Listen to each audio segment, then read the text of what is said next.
So welcome back to S group. मेरा नाम है आमिर और मैं हूं आपका आज की इस क्विज का होस्ट। ये है आपकी क्विज नंबर 61।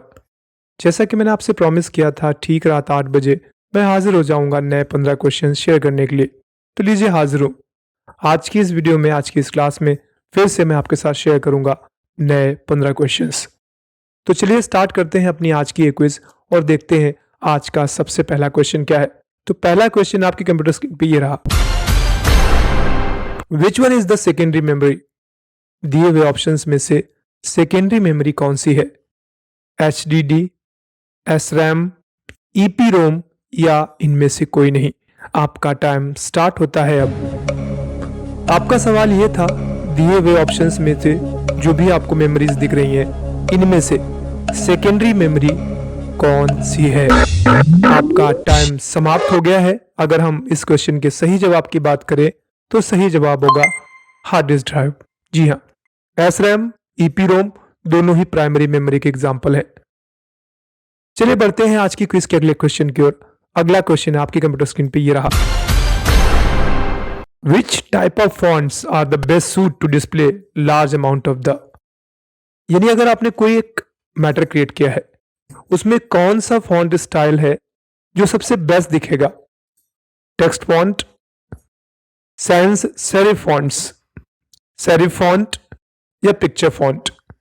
कुल मिला के ये मान लीजिए डिस्प्ले फ्रेंडली कौन सा फॉन्ट होता है जिसमें अगर आप मैटर को क्रिएट करेंगे तो डिस्प्ले में काफी कूल दिखेगा। आपका टाइम स्टार्ट होता है अब। अगर आप कोई भी टेक्स्ट डॉक्यूमेंट क्रिएट करने के लिए सॉफ्टवेयर यूज करें जैसे राइटर या फिर वर्ड, तो वहां पर आपने जरूर फॉन्ट स्टाइल्स का यूज किया होगा। सवाल था बेस्ट कौन सा है और सही जवाब है सेरिफ फॉन्ट। सेरिफ फॉन्ट पहली चॉइस है जो भी इस तरीके के कंटेंट क्रिएट करते हैं उनकी। चलिए बढ़ते हैं आज की क्विज के अगले क्वेश्चन की ओर। अगला क्वेश्चन आपकी कंप्यूटर स्क्रीन पे ये रहा। A keyboard is a kind of device. दिए हुए ऑप्शंस में से कीबोर्ड किससे संबंध रखता है?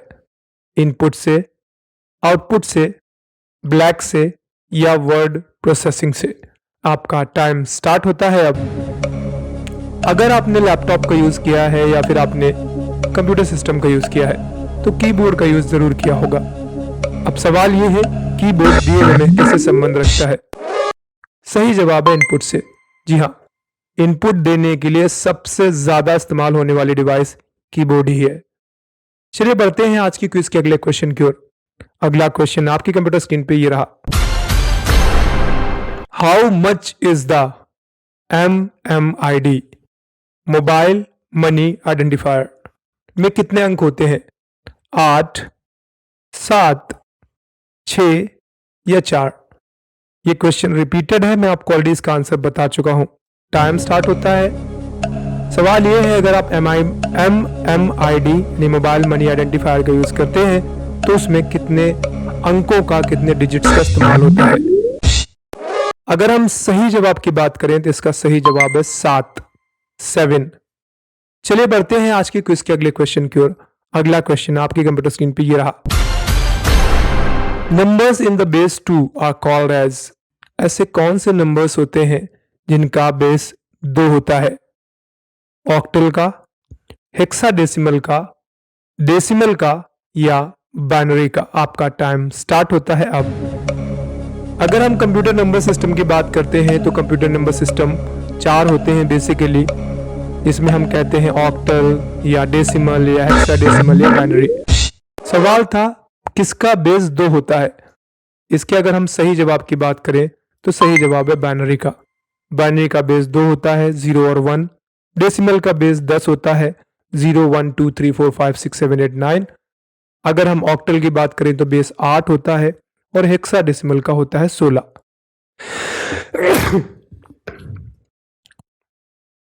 अगर हम आज की क्विज के अगले क्वेश्चन की बात करें तो अगला क्वेश्चन आपके कंप्यूटर स्क्रीन पे ये रहा। Example of toggle keys is. आपके कीबोर्ड में टॉगल कीज किनको कहा जाता है? कैप्स लॉक को, स्क्रॉल लॉक को, इंसर्ट बटन होती है कीबोर्ड में उसको भी, ये सारी के सारी टॉगल कीज के एग्जाम्पल है। आपका टाइम स्टार्ट होता है अब।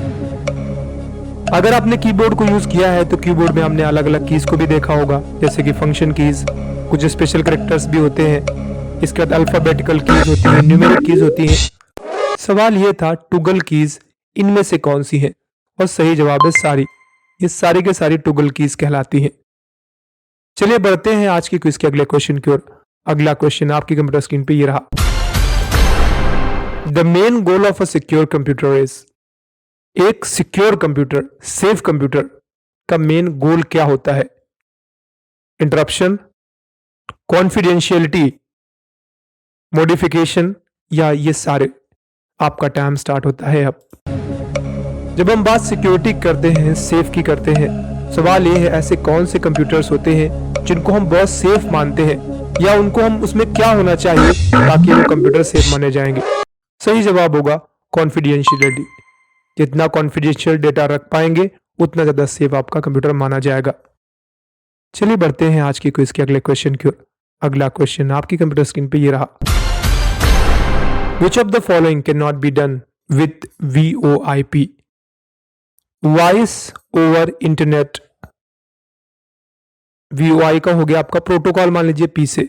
सवाल ये है कि अगर आप VoIP का यूज करते हैं तो दिए हुए ऑप्शंस में से आप क्या नहीं कर सकते? Voice mail, call forwarding, call waiting, या इंस्टेंट मैसेजिंग? आपका टाइम स्टार्ट होता है अब।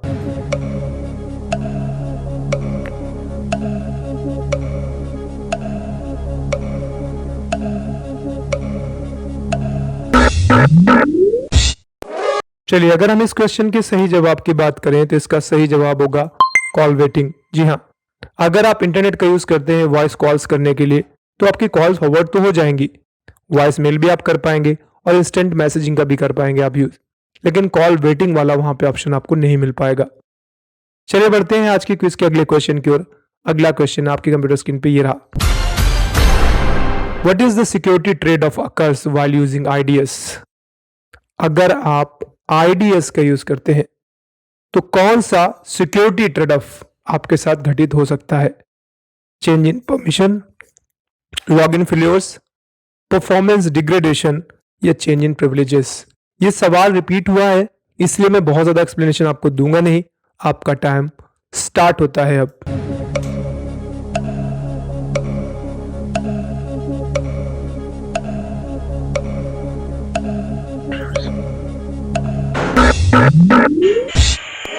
चलिए थोड़ी एक्सप्लेनेशन पहले मैं आपको दे देता हूं, इसके बाद मैं बताता हूं। IDS जिसको हम बोलते हैं इंट्रूशन डिटेक्शन सिस्टम, मतलब क्या होता है? ये कुल मिला के ऐसे काम करता है जैसे आप अपने कंप्यूटर सिस्टम में एक एंटीवायरस डालते हो। तो बेसिकली एंटीवायरस का काम क्या होता है, जब भी आप कोई फाइल डाउनलोड करोगे तो वो एंटीवायरस को फिल्टर करेगा। एंटीवायरस उसको पहले देखेगा कहीं वो कोई वायरस तो नहीं है, इसके बाद आप उसको ओपन कर पाएंगे। तो ऑब्वियस सी बात है कि परफॉर्मेंस घट जाएगी। क्यों? जहां पहले फटाफट फाइलें डाउनलोड हो गई नहीं होंगी, पहले फटाफट आप चीजों को खोल पा रहे होंगे, अब जब भी आप कोई चीज एक्सेस करने की कोशिश करेंगे तो एक फिल्टर आगे लग जाएगा, जो फिल्टर चेक करेगा हमेशा क्या वो फाइल एक वायरस है, और अगर उसको डाउट लगेगा तो उसको वहीं पे ब्लॉक कर देगा। तो परफॉर्मेंस डिग्रेडेशन हो जाएगा, परफॉर्मेंस घट जाएगी, सिस्टम सिक्योर होगा लेकिन परफॉर्मेंस घट जाएगी। चलिए बढ़ते हैं आज की क्विज के अगले क्वेश्चन की ओर। अगला क्वेश्चन आपकी कंप्यूटर स्क्रीन पे ये रहा। मॉलवेयर इज यूज्ड टू, मॉलवेयर्स का इस्तेमाल किस लिए करते हैं? गैदर सेंसिटिव इंफॉर्मेशन, किसी कंप्यूटर का हमें कोई सेंसिटिव इंफॉर्मेशन है जो हमें हासिल करना है। डिसरप्ट कंप्यूटर ऑपरेशन, कंप्यूटर में कोई काम चल रहा है उसको हमें ब्रेक करना है। ये दोनों कर सकते हैं आप मॉलवेयर से, या इनमें से कोई नहीं। आपका टाइम स्टार्ट होता है अब।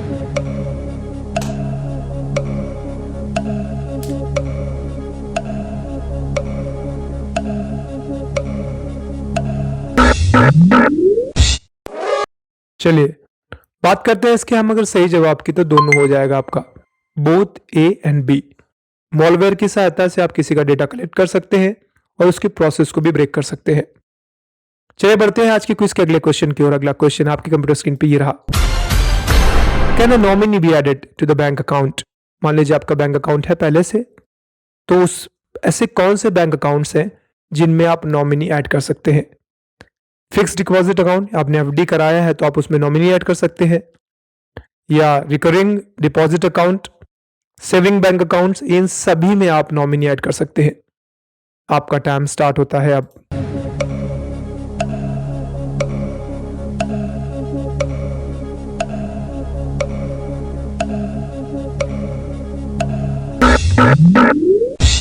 चलिए, अगर हम इस क्वेश्चन के सही जवाब की बात करें तो ऑल ऑफ अबव। भाई अकाउंट कोई भी हो, आप नॉमिनी ऐड कर सकते हैं, उसके लिए सेविंग या एफडी की जरूरत नहीं है। चलिए बढ़ते हैं आज की क्विज के अगले क्वेश्चन की ओर। अगला क्वेश्चन आपकी कंप्यूटर स्क्रीन पे ये रहा। For secure electronic data interchange EDI transmission में किसका इस्तेमाल होता है? टीसीपी/आईपी का, एसएमआईएमई का, एमआईएमई का, या इनमें से कोई नहीं? आपका टाइम स्टार्ट होता है, पहले आप आंसर सेंड करिए, फिर मैं आपको एक्सप्लेनेशन देता हूं। तो आपका टाइम स्टार्ट होता है अब।